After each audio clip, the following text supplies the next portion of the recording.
Yo voy a dar una plática un poco relacionada acerca de los dos principales sectores que existen en Israel, dos ecosistemas que yo manejo que tienen que ver con agua y agricultura. Para iniciar esto me gustaría iniciar con la frase que está atrás de mí, que creo que sintetiza muy bien cuál es el mindset o el input que tiene la cultura israelí. Y es que no hay una limitación de recursos, sino más bien una ausencia de innovación. Y eso va a ser un tema que vamos a estar viendo con cada una de las presentaciones y con cada una de las verticales que van a estar de este lado. Primero, platicar que nosotros somos el Ministerio de Industria y Comercio, es decir, somos parte del gobierno de Israel. Somos una red de cerca de 54 oficinas alrededor del mundo y estas no solo o siempre están ubicadas en las embajadas. En el caso mexicano sí, pero por poner un ejemplo, en Estados Unidos hay 4 oficinas, las cuales atienden, por ejemplo, San Francisco, Texas, Washington, Nueva York. Entonces, dependiendo de cuáles son las dimensiones del país o también de cuáles son los volúmenes y sectores importantes, habrá una red de diferentes oficiales comerciales, agregados comerciales y también sectores que sean, digamos, mucho más prioritarios que otros. Además, estamos y somos quienes llevamos la agenda de la responsabilidad de los acuerdos, digamos, bilaterales entre México e Israel en este caso, para fortalecer la industria del comercio y también el intercambio de información. Lo principal que nosotros vamos a poner, siguiente por favor, sobre la conversación siempre va a ser la conectividad entre ambas partes. Y esto lo hacemos a través de eventos físicos, eventos virtuales, delegaciones, que pueden ser una junta en la cual ustedes conocen a empresas, o también asistiendo a Israel a diferentes eventos como pueden ser expos. Hasta el final de la presentación tengo algunos de los eventos que tenemos más importantes que suceden en Israel, pero también otras exposiciones o eventos que son de talla internacional que suceden en otros países como por ejemplo en Alemania, en España o en Estados Unidos. De hecho, al final también de esta conversación, Paola, que está aquí con nosotros, va a dar un poco acerca de los insights del Foreign Trade Agreement, que también es uno de nuestros principales trabajos. Es decir, cómo el acuerdo de hace 20 años, que se firmó 25 años, es a la fecha uno de los principales para que México tenga relaciones comerciales con Medio Oriente y que también sea un hub logístico para la parte de intercambio de bienes y servicios. Nuestro equipo está conformado de 4 directores de desarrollo de negocios. Yo bromeo mucho con que yo soy el de la madre naturaleza. Los sectores que llevo es agua, agricultura, energía, minería y alimentos. 2 de los directores también están aquí, que son Paola y Emanuel, que llevan HLS, aeroespacial, ciberseguridad, construcción, telecomunicaciones, inteligentes, inversiones, entre otros. Y Ariela, que no está con nosotros en este momento en el evento, que lleva salud, cosméticos, retail, e industria o industria avanzada, que es 4.0, educación y también deportes, y todo bajo el liderazgo de la agregada comercial que se llama Sivan Kafir.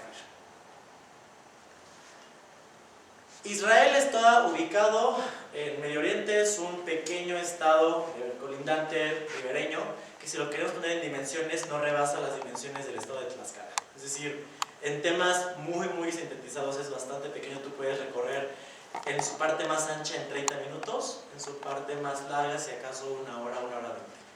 Y con a través de las carreteras. No es nada grande, no es nada complicado, sin embargo tiene una densidad poblacional de 10 millones de personas, las cuales están ubicadas en diferentes grupos que pueden ser a través de kibbutz, que son estos grupos donde tienen diferentes asociaciones que hoy día funcionaron en su momento para poder hacer avances tecnológicos, y también de diferentes centros también religiosos como puede ser Jerusalén, o de innovación como puede ser Tel Aviv.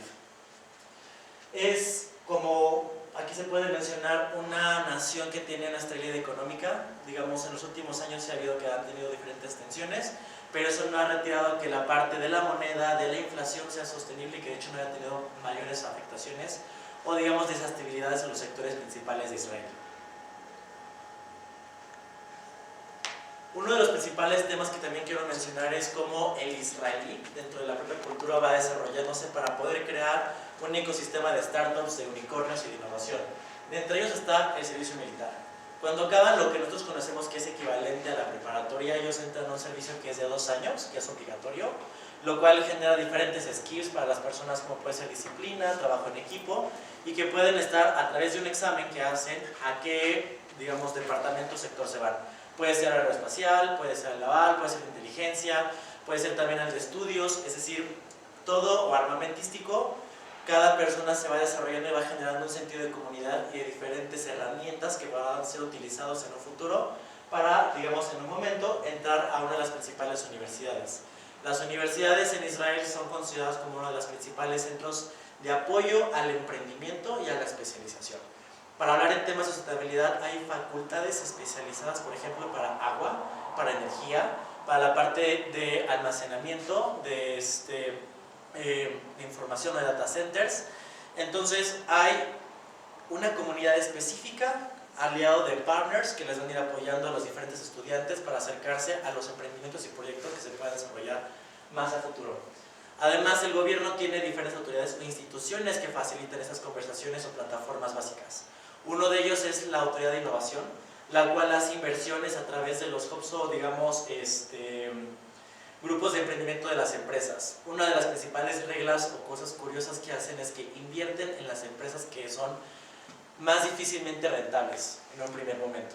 Porque si tú apuestas a una empresa que tiene mayor potencial o que puede ser un unicornio, que es la más diferente a todos los demás, entonces no tienes que estar gastando tanto dinero con a lo mejor 10 potenciales que pueden ser muy promedio.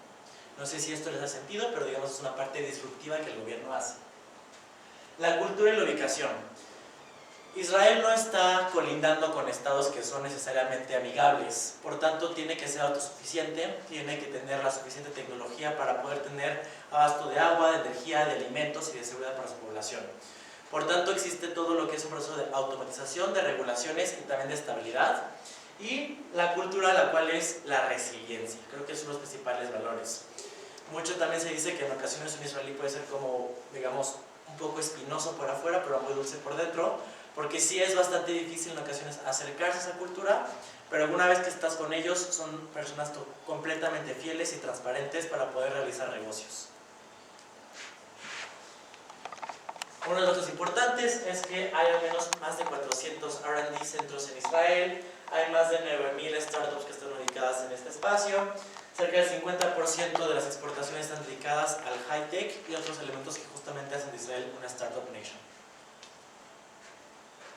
Para poner en comparativa, en México tenemos tan solo 8 unicornios y en Israel tenemos 49 unicornios. Aquí hay algunos de los ejemplos, de hecho ustedes van a ver que en México tenemos la parte de automovilística, financiera, pero en Israel está mucho más diversificada hasta con sectores como la salud, la parte de agricultura o también seguridad. Entonces, nada más para ponerlo en contexto, México tiene 130 millones de habitantes y de hecho los unicornios no todos son mexicanos, muchos saben que el de Kavak es de Colombia.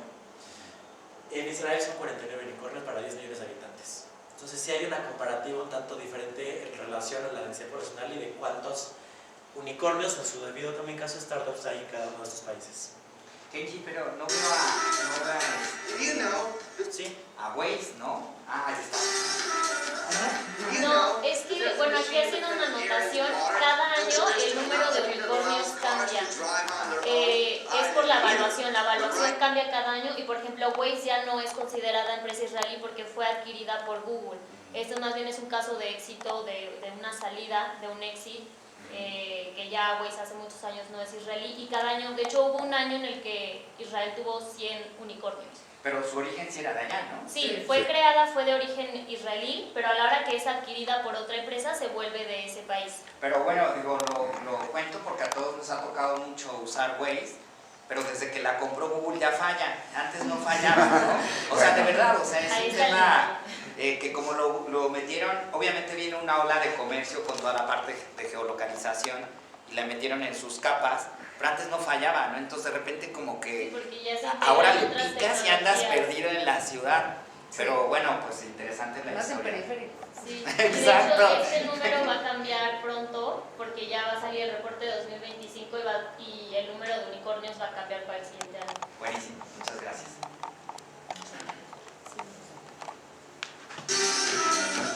Did you know that there's a machine that turns air into water?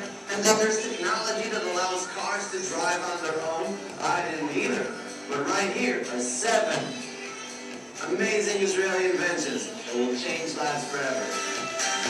This incredible invention uses artificial intelligence and a smart camera to help the blind discover the world around them. I'm not blind, but if I was blind, I'd be like, whoa! Gosh, I'm thirsty, but the city's all the way over there. Only there was a machine that could create water out of thin air. Wait a minute. Introducing WaterGen, an amazing new machine, groundbreaking technology. it turns air into water. Air into water. All and more. This miraculous handheld device lets women take all the sounds on their cell phones and then mail them to their doctors. Congratulations, it's a pizza.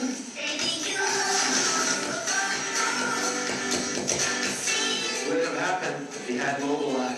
Mobileye is a vision-based advanced driver assistance system that helps prevent car accidents, and it's the main technology behind autonomous cars.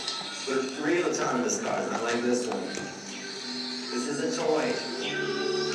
Clone. Clone is an app that will instantly 3D scan anything you want. Now Rexy will live forever. Bone Inspiredly. This Israeli biotech company actually grows bones from a patient's own cells. This here is a femur that belongs to Fred. It's Fred's femur.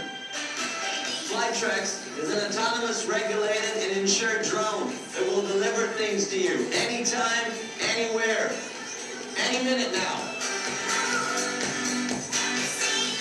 That's it for now from SOSA, one of the many innovative open platforms here in Israel. If you care, share.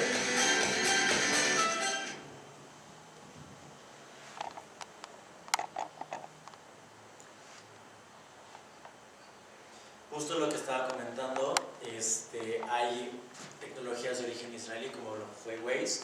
El diseño de la USB, de hecho también fue israelí, luego una empresa fue quien de hecho lo manufacturó, pero nace en Israel. También la parte de, ahorita vamos a hablar un poco del riego por goteo, de la parte de drones de automatización del sector agrícola, al igual que de las cámaras que nosotros luego varias cuestiones para ver cómo está la parte interior de nuestro estómago, que luego son recuperadas en laboratorios, y así otras innovaciones que poco a poco se han ido, digamos, posicionando en nuestro día a día sin que demos cuenta que son pues, de origen israelí o que tienen esta, digamos, tradición de innovación. Algunos otros elementos muy importantes que suceden en Israel pueden ser justamente el Iron Dome, que creo que ya hoy estamos un poco más familiarizados, que es un sistema de defensa automatizado contra misiles, la parte de biométricos o de reconocimiento facial, la nanotecnología o también en temas de ciudades inteligentes, lo que es la recarga de manera pues, inalámbrica sin tener que ser, digamos, con una conexión directa a un dispositivo. Entonces, Israel es líder en diferentes sectores, ya hemos visto que es la parte automovilística, logística, de ciudades inteligentes, energía, de agua, agricultura, ahorita vamos a comenzar en ello, pero a lo que voy en ello es, cada uno de estos grandes clústeres que vemos en esas conversaciones han tenido desarrollos que han surgido de grandes momentos históricos en Israel, y ahorita vamos a abordar el tema de agua. Israel, para poner una situación, está en un paralelo similar al del estado de Chihuahua. Es decir, compartimos el mismo sistema hidrológico en temas con Chihuahua, al menos de que es un lugar desértico, árido, con poca profundidad en la tierra, es decir, tú llegas hasta ciertos centímetros y ya tocas con lo que son piedras o rocas, altos niveles de salinidad y también climas extremadamente radicales que pueden ser con lluvias fuertes pero de poca temporada y climas calurosos. Por tanto, uno de los principales temas de conversación que van a ver en Israel es: si yo no puedo confiar en el clima, ¿en qué sí puedo confiar? Esto ha hecho que Israel pues, justamente genere técnicas tecnológicas, cualitativas y cuantitativas para poder hacer adaptaciones a los diferentes cambios, y más hoy día con un cambio climático que representa un reto para poder identificar cuándo son grandes momentos para poder hacer la parte del sector agrícola, la siembra, recolección, entre otros elementos como también las pestes.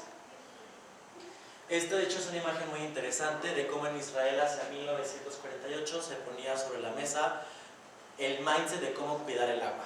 Si aquí se dan cuenta, vamos platicando de cómo puedes ocuparlo para el lavado, para el propio sanitario, para la limpieza de superficies y otros elementos, porque desde este momento ya en Israel ese costumbre se pensaba poner la idea de que el agua podía ser tratada y reutilizada. Hacia 1937 nace lo que nosotros, bueno, pues se conoce como la empresa de Mekorot, que es una empresa estatal nacional, que lo que funciona es en identificar cuáles son los principales puntos de encuentro o centros donde están los bases o recursos de agua naturales, donde están, cómo explotarlos, también cómo recuperarlos o cómo incorporarlos a una red de distribución que pueda funcionar. Hacia el 38 inician lo que son los proyectos de líneas de agua que se desarrollarían durante toda la región de Israel y en algunos valles. Hacia el 47 justamente se hace el comienzo de la infraestructura subterránea.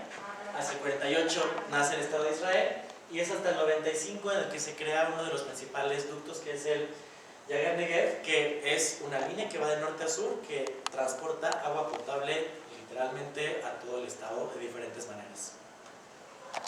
Solamente para poner aquí una idea principal, en Israel se puede utilizar una gota de agua hasta 6 veces. Para que lo pongan en una percepción, se puede desalar, luego se utiliza para consumo humano, porque tú abres la llave del grifo y tomas agua, se desecha, se lo utiliza para el sector, por ejemplo, industrial, como puede ser un textil, se trata, se utiliza para la agrícola, y entonces tienes tu manzana que ya pasó a lo mejor esa agua 4 veces, y otra vez. Entonces, una gota de agua se puede utilizar hasta 6 veces, y eso habla mucho de cuál es el sistema también integral que existe en Israel, la colaboración entre empresas y sector público. Y aquí está la información: 62% es manufacturada, 17% es por desalación, 21% es por aguas grises y también por agua salubre, y el 3% solamente es por agua que viene de lluvia. El 78% viene de purificación de los cuerpos de agua, que pueden ser acuíferos o también el propio mar de Galilea. Este es un pequeño mapa un poco más para identificar cómo está Israel. En la parte de redes, aquí está lo que decía, que es el ducto que va de norte a sur. También están las tuberías y líneas. ¿Cuáles son los principales cuerpos de agua que tienen? Que son por lo general de recarga. En Israel hoy día se recargan más de lo que se ocupan los cuerpos de agua. Y también lo que son la división de hacia dónde va el agua cuando se escurre, digamos, de manera natural. Tenemos en Israel lo que yo muy agradablemente le llamo las olas de innovación, que pueden ser la parte de IoT, desalación, agua por emergencias, detección de fugas, almacenamiento, entre otros. Y un poco para hablar de la estructura del agua, porque creo que es también interesante entender cómo es que funciona y es tan operable esto. Primer fun fact que les quiero poner es que en Israel no hay pozos privados. O sea, todo el agua es del Estado administrado por el gobierno. Nadie tiene derecho a, yo tengo un pozo, voy a extraer agua. Porque lo que se entiende es que, a fin de cuentas, si tú extraes agua de un pozo, estás cambiando lo que es el ciclo de agua que todos aprendimos en primaria, ¿no? Pues el agua se evapora, llueve, se escurre, se almacena y pues, todo un proceso. Entonces, si eso no se puede cuantificar, de hecho hay una nueva regulación de agua para eso, entonces, ¿qué tanto disponibilidad tenemos para poder asegurar el agua para nuestras industrias, para la población y generaciones futuras? Entonces, ¿quiénes son nuestros consumidores? El sector agrícola, el industrial, la propia naturaleza que consume agua y los hogares. También están futuras generaciones y de otras naciones o regiones. Por ejemplo, a Israel exporta agua a Jordania, a la Franja de Gaza y también a la Autoridad Palestina. ¿Quién se encarga de todo esto? El Ministerio de Infraestructura de Energía y Agua, que tiene dos principales operadores, que son reguladores, y la parte de la Autoridad de Agua. Autoridad de Agua vendría siendo lo que nosotros conocemos como Conagua, que ya saben que Conagua lo que hace es cobrar por digamos, el uso de acuíferos, por desechar agua en ciertos ríos, por recuperar pozos. La Autoridad de Agua también lo que hace es regulación y también hace filtros de seguridad y salubridad de los sistemas de agua. ¿Y quiénes son entonces los proveedores? Aquí en México tenemos los Water Utilities o los organismos operadores de agua, que son más de 1800, que son aproximadamente por cada municipio que tiene México. En Israel es Mekorot, que es la empresa que les dije al inicio, y las empresas. Es decir, en lugar de que yo, que vivo aquí en Interlomas, le pague a Aguas de Huixquilucan lo que consumí de agua, se lo pago a la empresa, por ejemplo, Paguelmay. Entonces yo le tengo que pagar a la empresa que opera ese sistema de agua, y la empresa se va a encargar de darle su participación a la Autoridad de Agua, al propio gobierno, y también ser autosuficiente y financiar futuras nuevas innovaciones para hacer cada vez más operativa y inteligente en su estructura y desarrollo y distribución de agua. Y lo menciono porque no es lo mismo lo que consumimos en agua a lo mejor un 15 de septiembre en la noche o en un partido de fútbol que lo que se puede consumir en agua a las 2 de la mañana. O sea, no siempre el sistema de agua tiene que estar activo y gastando energía o teniendo las tuberías llenas de agua. Hay momentos específicos que se tienen que caracterizar y que se tienen que monitorizar o automatizar de manera inteligente. Entonces, también hay tecnologías para diferentes sistemas. Por ejemplo, para los cuerpos de agua. En México, con el plan hídrico, lo que se tiene como tal es poder utilizar los humedales para recuperar esos cuerpos y hacer recargas de agua. Vamos a poner el caso. El sistema Cutzamala solamente representa el 20% del suministro de agua para la zona metropolitana Autónoma de México. El otro 80% viene de los pozos. Y esos pozos, ¿de dónde sacan agua? De justamente los bosques que hacen la parte de filtración de agua en los sistemas, y todo eso lo hacen la naturaleza, los lagos, los ríos, las cuencas. Entonces, ¿cómo recuperamos esos lugares si están contaminados? Es difícil. Entonces existen tecnologías que ayudan justamente para la recuperación de estos cuerpos de agua a través de la naturaleza. De hecho, estamos trabajando con el Banco Interamericano de Desarrollo en diferentes proyectos en los ríos centrales, como son el Atoyac, el Lerma, para poder, en ciertas zonas que son industriales o que son un poco más altas del río, ayudar a que el agua se pueda filtrar. Y aquí algunos de los ejemplos en otros países.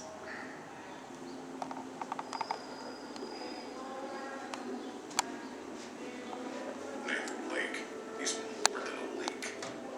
It's the source of many of my childhood memories. It's the source of my childhood dreams. This lake is the beating heart of Pyongyang City. Mangrove Lake connects the past to the future through the International Dragon Boat Festival. But the lake is not healthy. The global epidemic that's poisoning lakes all over is in Mangrove Lake as well. It's called toxic algal bloom, a bacteria which grows exponentially from season to season, threatening to destroy the delicate environmental balance in and around the lake. After exhausting every alternative, government officials decided that a new approach must be taken. On June 6, 2020, Blue Green Water Technologies implemented its Lake Guard technology. The result became evident within 24 hours. Satellite images display the lake's outstanding recovery. Blue Green Water Technologies secured the future of the Nanhu Lake legacy. Blue Green Water Technologies, making water safe again. Y también tenemos lo que es el reciclaje y tratamiento de agua. Hay diferentes empresas que de hecho tienen soluciones bastante versátiles, que puede ser desde la desalación, tratamiento o, por ejemplo, convertir el agua gris en hidrógeno por sistemas de energía.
Y también creo que una de las soluciones más importantes que ya mencionaba Lucero es la detección de fugas. Hay municipios aquí en México que sus órganos operadores de agua dicen que cerca del 80% de agua se pierde en fugas.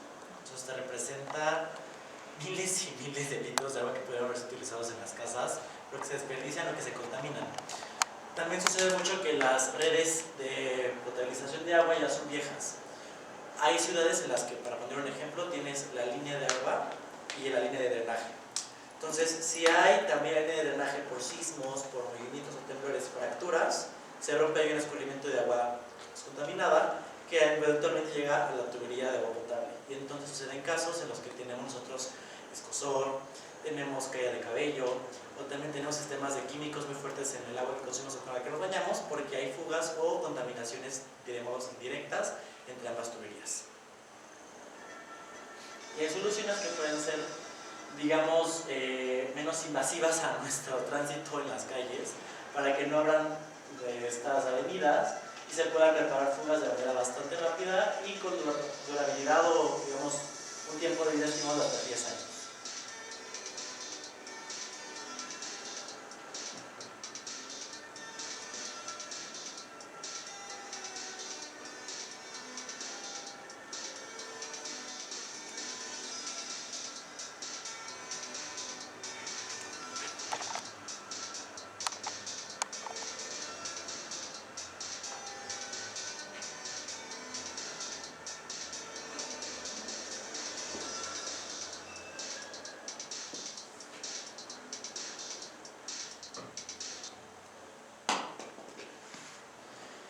Entonces, ¿qué tenemos como principales retos a nivel mundial?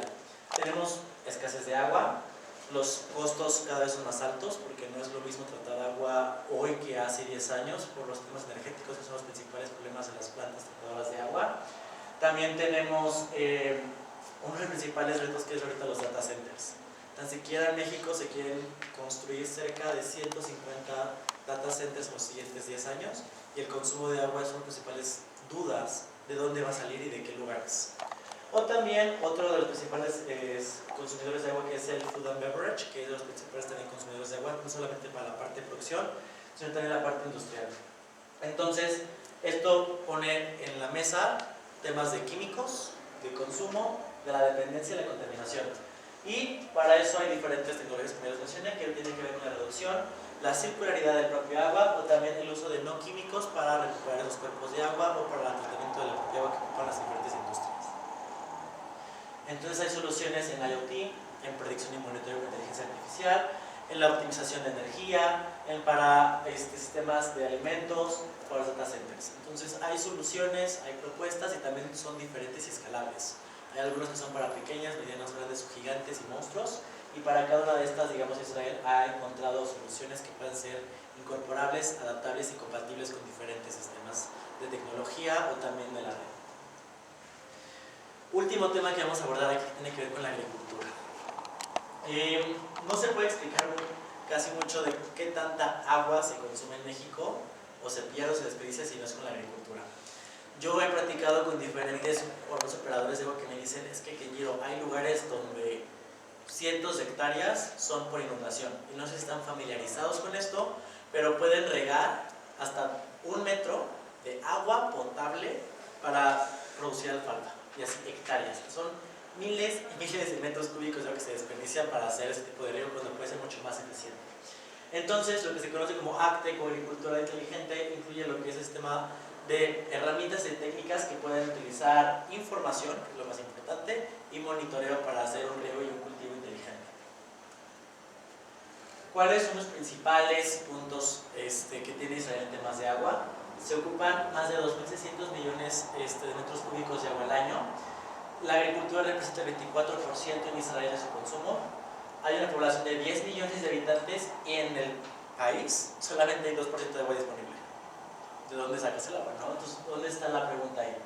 Hay también en esos temas pocos recursos de agua, hay poca mano laboral disponible porque no es una población que necesariamente tenga la ilusión de trabajar en el campo de manera, digamos, tradicional, y también es un sistema complicado geográfico. No todo el tiempo puedes estar dependiendo de que mi vecino mañana me pueda importar maíz como México lo hace con Estados Unidos, o que yo le pueda vender ciertos productos.